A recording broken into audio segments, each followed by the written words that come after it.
تو پیارے بچوں، آج جو ہے ہم 15ویں حکایت پڑھیں گے۔ کتناویں؟ 15ویں حکایت پڑھیں گے۔ ٹھیک ہے، تھوڑا بڑا کرتے ہیں۔ شاعر مسکین پیش توانگر رفت و چنا نزدیک او نشست کے درمیان شاعر و توانگر از یک وجب زیادہ تفاوت نبود۔ توانگر از این سبب برہم شد و روی ترش کرد و پرسید کہ درمیان تو و خور چه تفاوت است؟ گفت بقدر یک وجب۔ توانگر از این جواب بسیار خجل شد و عذر نمود۔ ٹھیک ہے، تو اب اس کا مطلب ہم بتائیں گے۔ شاعر مسکین، ایک فقیر والا، ایک غریب شاعر پیش توانگر رفت، ایک بادشاہ کے سامنے، ایک بادشاہ کے پاس گیا۔ وہ چنا نزدیک او نشست کے، اور اتنا قریب بیٹھا کہ درمیان شاعر و توانگر، شاعر اور بادشاہ کے درمیان از یک وجب زیادہ تفاوت نبود۔ وجب کا مطلب ہوتا ہے بتہ، ایک بیتا یا تو ایک بالشت، اس سے زیادہ ڈفرینس نہیں تھا۔ تفاوت مطلب فرق، مطلب بادشاہ اور شاعر میں ایک بیتے سے زیادہ ڈفرینس نہیں تھا۔ توانگر ازی سبب برہم شد، اس کے سبب سے، مطلب ایک شاعر جو اس کے قریب بیٹھ گیا، اس کی وجہ سے بادشاہ بہت غصہ ہوا۔ وہ روی ترش کرد، اور پھر اپنا چہرہ بگاڑ لیا، اپنا چہرہ جو ہے غصے سے اپنے چہرے کو بگاڑ لیا۔ وہ پرسید، اور بادشاہ نے شاعر سے پوچھا کہ درمیان تو و خور، تیرے اور گدھے کے درمیان چه تفاوت ہے، کتنا ڈفرینس ہے، کتنا فرق ہے۔ گفت، تو شاعر بولتا ہے بقدر یک وجب، میرے اور گدھے کے درمیان صرف ایک ہی بیتے کا ڈفرینس ہے۔ ٹھیک ہے۔ توانگر از ای جواب بسیار خجل شد، تو بادشاہ اس جواب سے بہت زیادہ شرمندہ ہوتا ہے۔ وہ عذر نمود، اور عذر قبول کرتا ہے۔ ٹھیک ہے، اس کا مطلب یہ ہے کہ ایک شاعر جو ہے وہ بادشاہ کے پاس جاتا ہے اور اس کے ایک قریب بیٹھ جاتا ہے، جس کی وجہ سے بادشاہ بہت غصہ ہوتا ہے اور پھر اپنا منہ غصے کی طرف بنا لیتے ہیں۔ تو یہ جو شاعر ہے وہ بادشاہ کے بہت قریب بیٹھے رہتے ہیں، تو بادشاہ بولتا ہے تو اتنا قریب کیوں بیٹھا ہے، تیرے اور گدھے میں کتنا ڈفرینس ہے، تو اور گدھا کتنا فرق رہتا ہے؟ تو بولا کہ میرے اور گدھے میں صرف ایک بیتے کا ڈفرینس ہے۔ تو یہاں یہ گدھے سے مراد کیا؟ بادشاہ ہے۔ ٹھیک ہے، تو بادشاہ اس آنسر سے بہت شرمندہ ہوتا ہے اور پھر اپنے عذر کو قبول کرتا ہے کہ مطلب آپ نے جو کہا صحیح ہے، مطلب میں گدھا نہیں ہوں، میرے سے غلطی ہو گئی تھی۔ ٹھیک ہے، اور دوسری حکایت پڑھتے ہیں۔ آوردہ اند، کتابوں میں آیا ہے کہ حضرت آدم علیہ السلام چوں در بہشت گندم تناول نمود۔ آوردہ اند، اس طرح کتابوں میں آیا ہے کہ حضرت آدم علیہ السلام چوں کا مطلب جب، در بہشت جنت میں، گندم تناول نمود، تناول کا مطلب ہوتا ہے کھانا، نمود مانے کھائے تھے۔ ٹھیک ہے، گندم کا مطلب ہوتا ہے گیہوں۔ بتایا جا رہا ہے کہ جب آدم علیہ السلام جنت میں گیہوں کھائے، وہ لباس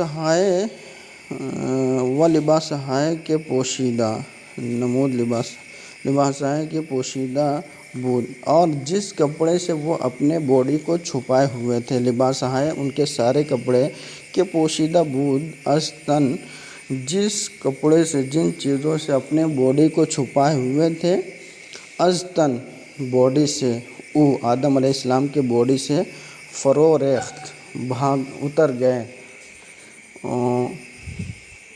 فرو ریخت، و بچوب وراست میں گریخت، تو آدم علیہ السلام دائیں بائیں بھاگنے لگے۔ چپ کا مطلب ہوتا ہے بائیں، اور راست مطلب ہوتا ہے دائیں، تو آدم علیہ السلام دائیں بائیں بھاگنے لگتے ہیں۔ مطلب یہ کہ جب آدم علیہ السلام جنت میں جاتے ہیں تو آدم علیہ السلام ایک گیہوں کھا لیتے ہیں جو کھانا منع رہتا ہے، تو کھانے کے بعد ان کا جو کپڑا رہتا ہے وہ ان کے باڈی سے ہٹ جاتا ہے۔ ٹھیک ہے، تو آدم علیہ السلام جو ہے ادھر ادھر بھاگنے لگتے ہیں، دائیں بائیں بھاگنے لگتے ہیں۔ کیوں؟ تاکہ اپنے عورت کو چھپا سکیں۔ وہ در پس ہر درخت پنہا میں شد، اور اپنے آپ کو ہر درخت کے پیچھے چھپانے لگے۔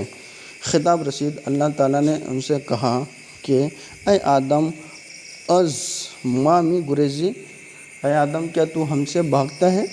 گفت، آدم علیہ السلام نے جواب دیا، نے خداوند از تو چه گونه گریزم و کجا تو آگریخت۔ نہ خدا، نہیں اے میرے خدا، میں تجھ سے نہیں بھاگ رہا ہوں۔ چه گونه گریزم، میں تجھ سے بچ کر کہاں جا سکتا ہوں۔ و کجا تو انگریخت، اور تجھ سے میں کہاں بھاگ کر جاؤں گا۔ اما از خطائے خود و خود شرم می دارم، میں تجھ سے نہیں بھاگ رہا ہوں بلکہ میں اپنے گناہوں سے بھاگ رہا ہوں۔ اپنے گناہوں سے شرم ہو کر میں ادھر ادھر بھاگ رہا ہوں اور اپنے گناہوں سے شرمندہ ہوں، اور اس لیے درخت کے پیچھے جا رہا ہوں۔ اس کا مطلب یہ ہے کہ ایک بار حضرت آدم علیہ السلام جنت میں جاتے ہیں اور اللہ تعالیٰ ان کو ایک درخت سے پھل وغیرہ کھانے کے لیے منع کرتا ہے۔ وہ گیہوں کا درخت رہتا ہے، اس میں اس طرح بتا رہے ہیں۔ تو آدم علیہ السلام وہ کھا لیتے ہیں۔ کھانے کے بعد جو ہے ان کے باڈی جس کپڑے سے چھپائی گئی تھی وہ کپڑا خود بخود اتر گیا۔ تو اترنے کے بعد آدم علیہ السلام ادھر ادھر دائیں بائیں بھاگنے لگے تاکہ کسی درخت کے پیچھے جا کر اپنی جو عورت ہے اس کو چھپا سکے۔ تو اللہ تعالیٰ پوچھتا ہے، اے آدم کیا تو ہم سے بھاگ رہا ہے؟ تو آدم علیہ السلام فرماتے ہیں، نہیں اے میرے خدا، ہم تجھ سے نہیں بھاگ رہے ہیں، بلکہ ہم تجھ سے بھاگ کر تجھ سے بھاگنے والے کون ہوتے ہیں اور تجھ سے بھاگ کر کہاں جائیں گے، بلکہ میں تو اپنے گناہوں سے شرمندہ ہوں اور اپنے گناہوں سے بھاگ رہا ہوں۔ اور پھر 17ویں حکایت، ٹھیک ہے۔ اعرابی شترے گم کرد بود، ایک اعرابی تھا، اس کا اونٹ گم ہو گیا، ٹھیک ہے۔ گم کردہ بود مطلب گم ہو گیا تھا۔ سوگند خورد، قسم کھایا کہ چوں بیابم، جب میں اپنے اونٹ کو پاؤں گا، بیک درم بفروشم، اس اونٹ کو میں 1 درہم میں بیچ دوں گا۔ چوں شتر یافت، جب اس کو اونٹ ملا، از سوگند خود پشیماں شد، تو وہ اپنے قسم سے بہت شرمندہ ہو گیا۔ اس کی قسم کیا تھی کہ 1 درہم کے بدلے اپنے اونٹ کو بیچ دے گا۔ گربے در گردن شتر او ایخت، ٹھیک ہے۔ تو ابھی بتا رہے ہیں، گربہ مانے بلی، گربے در گردن میں بلی کو یاخت، شتر آویخت، آویخت کا مطلب ہوتا ہے باندھنا، آویختن بولے تو باندھنا۔ تو بتا رہے ہیں کہ ایک بلی کو اونٹ کے گردن میں باندھ دیا۔ وہ بانگ اور چلانے لگا کہ زد کے شتر را بیک درم می فروشم و گربہ را بسات درم، یہ چلانے لگا کہ میں اس اونٹ کو 1 درہم میں بیچوں گا اور اس کے گلے میں جو بلی ہے اس کو 100 درہم میں بیچوں گا۔ اما از یک دیگرے جدا نمی فروشم، اور میں ایک کو دوسرے سے الگ کر کے نہیں بیچوں گا، مطلب بلی کو الگ اور کیا بولتے ہیں اونٹ کو الگ نہیں بیچوں گا، بلکہ دونوں کے ایک ہی ساتھ بیچوں گا۔ اما از یک دیگر جدا نمی فروشم، میں ایک کو دوسرے سے الگ کر کے نہیں بیچوں گا۔ شخص در آنجا وارد شد، اس جگہ پر جہاں پر یہ اعرابی چلا رہا تھا وہاں پر ایک آدمی آیا۔ وہ گفت اور بولتا ہے، چے ارزہ بودے، کتنا ہی سستا رہتا اگر ای شتر را ای قلادہ در گردن نبودے، یعنی یہ جو خرید و فروخت ہو رہی ہے، جو بیچ رہے ہو، وہ بہت ہی سستا ہوتا اگر اس اونٹ کے گلے میں یہ بلی نہ ہوتی تو۔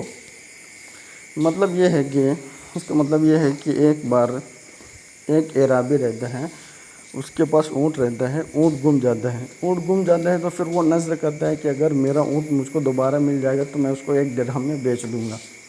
تو پھر بعد میں اس کو ایک اونٹ، وہ والا اونٹ جو گمے رہتا ہے، مل جاتا ہے، تو ابھی وہ بہت ہی افسوس کرتا ہے کہ یار میرا اونٹ مل گیا، اب اس کو 1 درہم میں بیچنا پڑے گا۔ تو وہ کیا آئیڈیا کرتا ہے،